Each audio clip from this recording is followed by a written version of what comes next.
All right, let's do this. Get ready for a deep dive into something really cool.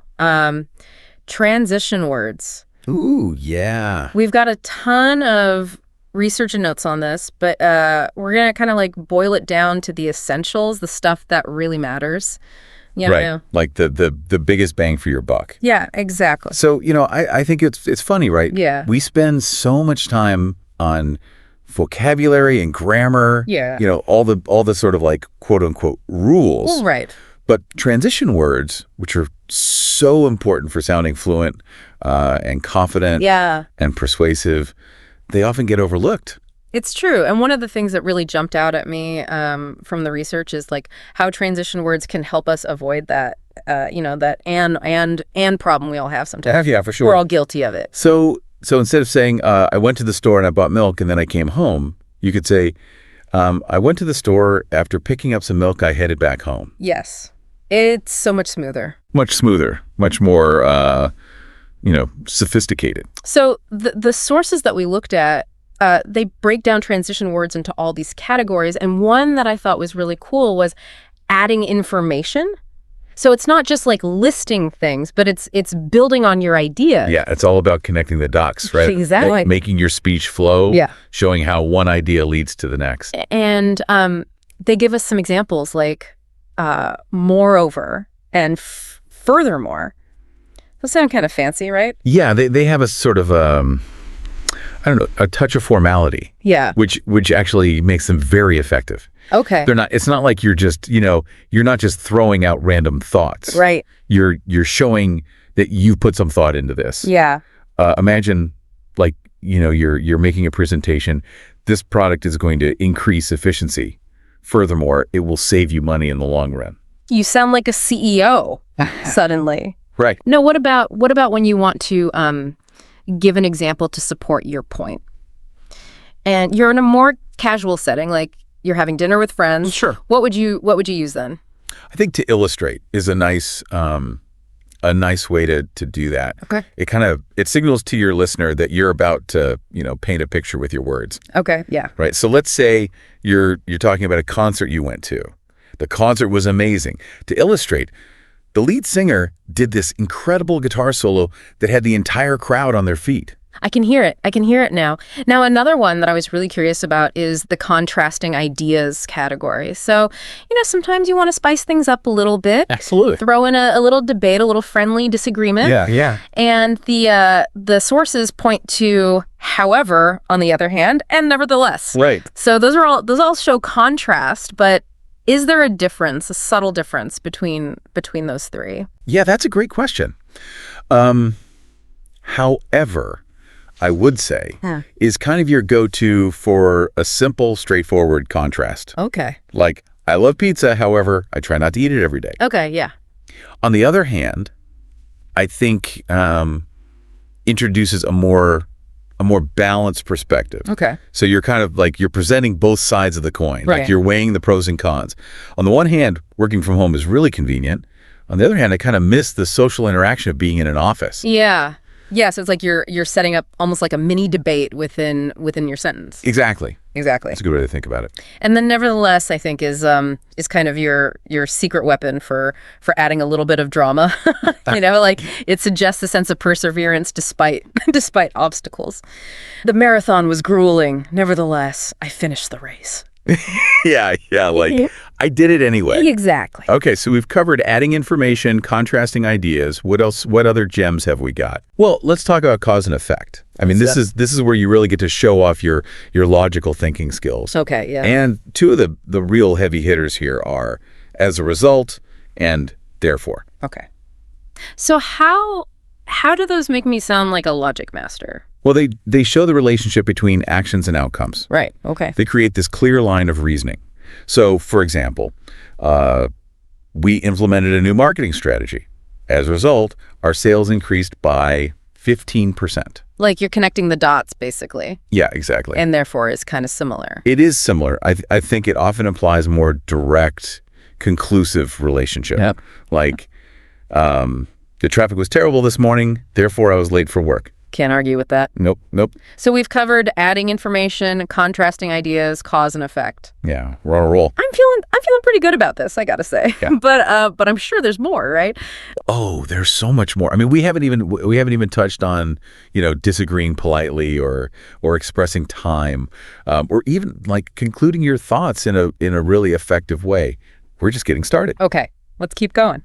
Okay, so let's dive into those tricky disagreements we talked about. Yeah. Because of the sources we looked at, they really emphasize sounding polite and respectful, especially when you don't agree with someone. Right.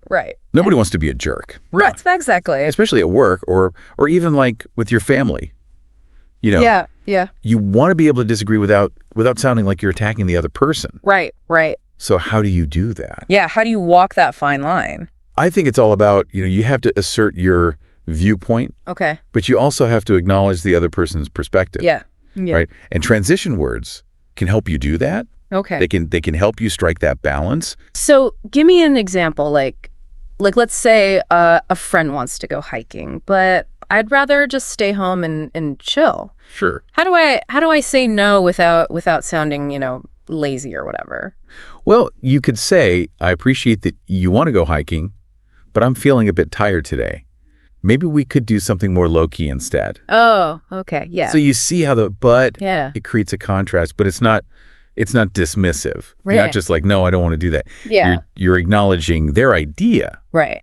But you're also, you're stating your own preference. And I like the suggestion at the end to kind of offer an alternative. Exactly. Okay, that's good. And you could even take it a step further. Okay. You can add a phrase like, I understand where you're coming from, or I see your point, but. Yeah, those are good. So you're really showing that you're listening. Right. And you're considering their perspective. Okay, I'm definitely going to try those out. So we talked about disagreeing, but what about telling a story? Uh-huh. And you want to keep the listener engaged, keep them kind of on the edge of their seat. Sure. Are there transition words that can help with that? Oh, absolutely. Remember that word meanwhile? Oh, yeah. That we talked about earlier? Yeah. That's a great one for adding suspense. Okay, how so? Well, imagine you're telling a story, a mystery or something. Uh-huh. And you could say, I was searching for clues in the library. Oh. Meanwhile, my partner was interviewing witnesses at the crime scene. Oh, wow. So it's like you're creating these two parallel narratives. Yeah. And it's building suspense Nice. because things are happening at the same time. I can see the movie like playing in my head as you're describing it. Exactly. Right. Meanwhile is all about that simultaneity, right? Things happening at the same time. Okay, that's cool. Another thing I think about is in a more professional setting, if you're giving a presentation, for example, Yeah. You've got those words like first, next, then, and finally. Mm-hmm. Those are really good for guiding the listener through your argument, Right. or your presentation. Right. They're like road signs. They Yeah. show people where you're going. And they make you sound so organized too. Absolutely. It shows that you've thought this through. Yeah. That you have a plan. Okay, so we've covered a lot of ground here. Yeah. Adding information, contrasting ideas, cause and effect, disagreeing politely, building suspense, Yeah. and explaining things clearly. We are on fire. We are on fire. But what about those all-important conclusions? Yeah. How do we wrap it all up? Well, that's where those summarizing and concluding transitions come in. Okay. You've got the classics like in conclusion, to sum up, and Yeah. overall. Yeah. But I think a really powerful one is in short. Okay. It conveys this sense of efficiency and authority. I like that. It's like, okay, I've said what I need to say, and now here's the bottom line. Yeah. Right. So you can say something like, in short, investing in this project is a no-brainer. Boom. Mic drop. Exactly. So, I think what's really cool about transition words is that they're like the finishing touches on a work of art. I like that. Like they add this polish, they add sophistication, they add clarity Yeah. to your communication. But you don't have to like memorize a whole dictionary of them. Yeah, no, not at all. So where should people start? What's a good way to get into this? I think it's about starting small and being mindful. Okay. Pick a few transitions from each category that you like, and just try using them consciously Okay. in your conversations, in Right. your writing. Yeah. Just pay attention to how they feel, Yeah. how they impact the flow of your words. That's great advice. It's like anything else, the more you practice, the more natural it becomes. Exactly. And you know what else I think is really helpful? What's that? Is paying attention to how other people use transition words. Okay.